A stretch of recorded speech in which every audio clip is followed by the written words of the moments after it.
Hello, this is Chef John from foodwishes.com with our 2014 official Food Wishes Super Bowl prediction using chicken wing bones. That's right, any fool can predict the Super Bowl winner using facts, logic, and reason. But why would you go through all that when you could use these? And for those of you that are new to the channel, I've been predicting the winner of the Super Bowl using chicken bones since 1967, and we've been right 47 times in a row.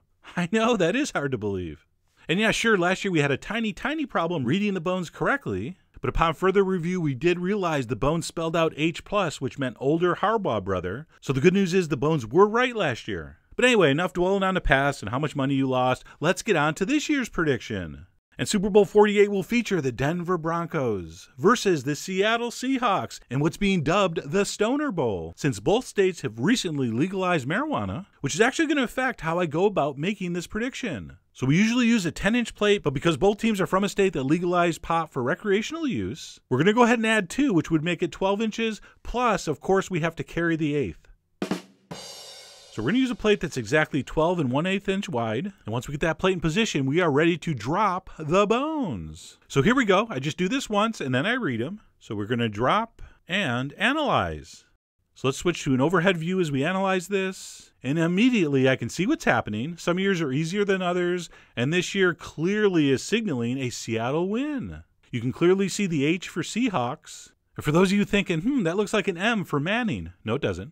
So to help you see what I see, we're going to run this through the Food Wishes proprietary and patented chicken wing bone separation software. All right, so let me push the button. And right there you can see the H for Seahawks. And then sometimes we'll have a double verification like we do this year. If you turn the plate a little bit, we clearly have an S for Seattle and Seahawks. So I am very confident with this pick. And then I usually like to figure out the over-under bet for you guys, but I don't have enough information this year. The extra bones not involved in the design are not forming any kind of discernible pattern, which is fine, because that wager is generally for degenerate gamblers only. So with apologies to those poor souls, we'll move on to the final prediction, which is this little bone that went to the edge of the plate. And what that indicates is that the halftime show is going to stink, but good news. That's only true if there's 2 bands performing, and one's named after a planet, and one's named after a plant. And I mean, what are the odds of that happening? It's astronomical, so we should be fine. But anyway, to recap, the Seattle Seahawks should win Super Bowl 48. So yes, I am encouraging you to bet the rent, bet the car payment, or even better, bet the kids' college fund. Oh, you could turn that community college balance into an Ivy League balance in no time. All right? So I really hope you give this a try. Head over to foodwishes.com for more information. And as always, enjoy.